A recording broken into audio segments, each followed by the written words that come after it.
மண்டபத்திற்கு வாடகை கட்ட முடியவில்லை, செய்தியாளருக்கு பணம் தர முடியவில்லை, அங்கு இருக்கப்பட்ட அங்க வாடகைக்கு அமர்த்தப்பட்ட அந்த சேர் இதுக்குமே அவரால் செய்ய முடியல. வட்டிக்கு மேல வட்டி வாங்கி இன்னைக்கு ஊழியமே இல்லை, சபையில இன்னைக்கு ஆட்களே இல்லை, நொந்து போன ஒரு அந்த சபையை இன்னைக்கு பாழடைந்து இருக்கிறது.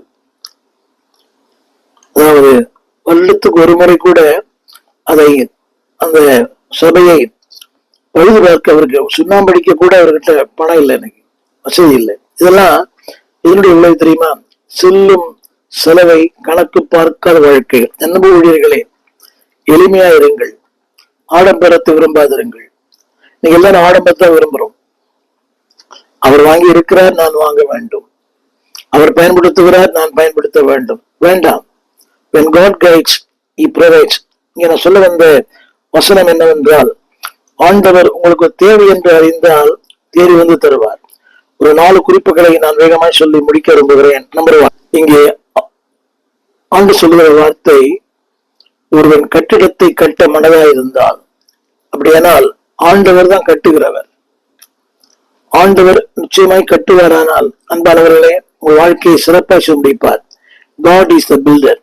அவர் கட்டுவது மட்டுமல்ல, அன்பான அந்த வசனம் சொல்லுகிறது, அந்த கட்டுவதற்கு என்னவெல்லாம் தேவையோ அனைத்தும் உங்களுக்கு தருவார். இதைத்தான் நம் 1 பேதுரு புஸ்தகம் 2ஆம் அதிகாரம் 4-5 வாசிக்கிறோம். அந்த வார்த்தை சொல்லுகிறது, மனுஷனால் தள்ளப்பட்டதாயினும் தேவனால் தெரிந்து கொள்ளப்பட்டதும் விலையேறப்பட்டதுமாயிருக்கிற ஜீவனுள்ள கல்லாகிய அவரிடத்தில் சேர்ந்தவளாகிய நீங்கள். இதுல சொல்லப்பட்ட வார்த்தை, அவர்தான் கட்டுகிறவர். அந்த வார்த்தை சொல்லப்பட்டிருக்கிறது, ஜீவனுள்ள கல். ஆங்கிலத்தில் இஸ் த பில்டர்.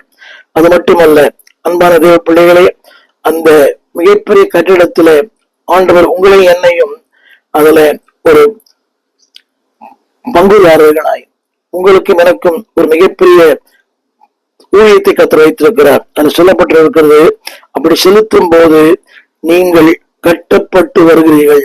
நல்லா கவனிக்க வேண்டும், கட்டப்படுவீர்கள். எப்ப தெரியுமா? When you consider the cost. இது சரியா? இது திருமணங்களா கூட இருக்கலாம். நீங்க ஆசைப்பட்டு எவ்வளவு பேர் வசதியான பையன் கல்யாணம் பண்ணலாம், ஆனா அதுக்குரிய அந்தஸ்து எனக்கு இருக்கிறதா? ஆசைப்படுறாங்க, கடன் கடன் கடன். இன்னைக்கு தொலைக்காட்சியில் வருகிறது அல்லவா, 300 சவரன் 400 சவரன் வசதிக்காக அதை செய்கிறார்கள். கடைசியில பார்த்தீங்களா, தற்கொலையில முடிகிறது. என்னை கேட்டுக்கொண்டிருக்கிற அன்பு தேவ பிள்ளையே, வீரம் சொல்லுகிறது, ஆண்டவர் கட்டுகிறவர். நீங்கள் ஒரு